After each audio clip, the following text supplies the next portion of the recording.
ঠাকুমা, ও ঠাকুমা, আমি জঙ্গলে যাচ্ছি।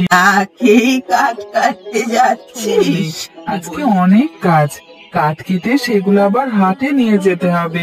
আজ হাটে যাবি? সকাল থেকে আকাশে মেঘ করে আছে, আর একবার নদীতে বান ডাকলে। সে নিয়ে তুমি ভেবো না, আমি বান ডাকবার আগেই ফিরে আসবো। না এলে আমি কিভাবে ভালো থাকবো দাদু ভাই? তুমি চিন্তা করো না ঠাকুমা, আমি ঠিক ফিরে আসবো। ঠিক আছে, তুই যাবি যখন যা। তবে আমি গেলাম ঠাকুমা, তুমি রান্না করে দুপুরে খেয়ে নিও। ঠিক আছে দাদু ভাই, সে আমি দিয়ে দেব। আরে ও গিন্নি, কোথায় গেলে? বাবা চিঠি দিয়েছে? কখন পাঠালো চিঠি? দাদু ভাই নিশ্চয়ই আমাদের বেড়াতে যাওয়ার কথা বলেছে। আমার স্নেহ এবং ভালোবাসা নিয়েও আশা করি আমাদের বাড়িতে আসতে হবে। ছোটর জন্য একটা মেয়ে দেখে। বিয়ে? কি মজা, কি মজা!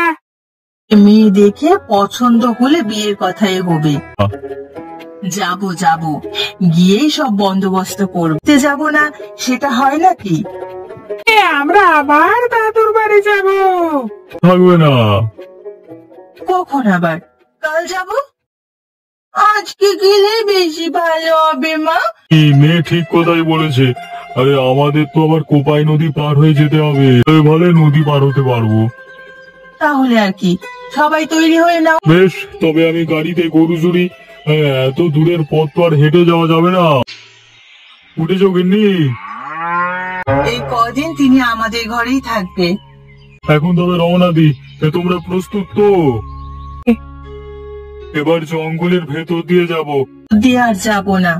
সেবার কি হয়েছিল মনে নেই? উত্তরে চলে গেছে, তবে বাঘ আছে একটা দুটো, ওগুলোর জন্য চিন্তা নেই।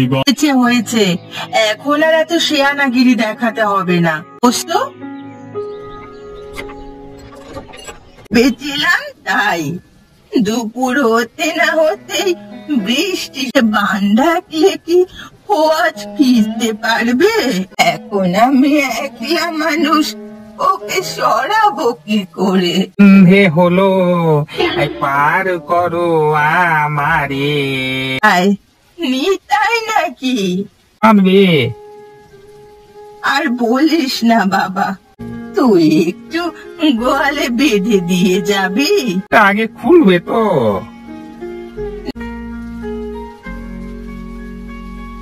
আছি, আমি রেখে আসছি। গরু বেঁধেছি। দুপুর বেলায় লগি বইটা নিয়ে যাচ্ছিস কোথায়? ব্যাপার হবে না। সে কি কাণ্ড! বাবলু কি আজ নদী পার হয়েছে? কাঠির খুব চাহিদা।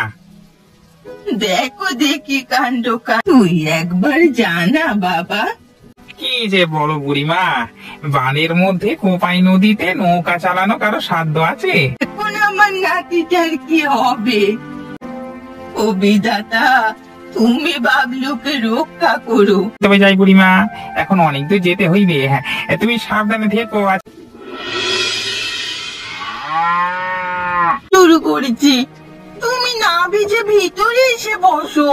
তাছাড়া সামনে নদী, তাড়াতাড়ি গেলে ওটা পার হওয়া যাবে। খুব ভয় করছে মা। আরে আমি থাকতে তোদের ক্ষতি হবে না।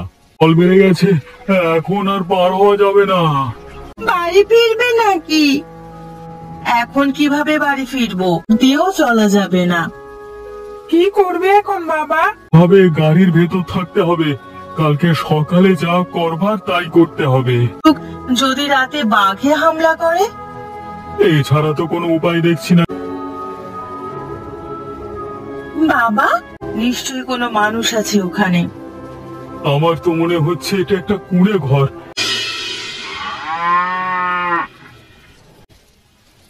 এটাই সেই বাড়ি, দেখে মনে হয় মানুষ বাস করে। বাবলু নয় তো বুড়িমা, আমরা পথিক। বাবা এসো এসো।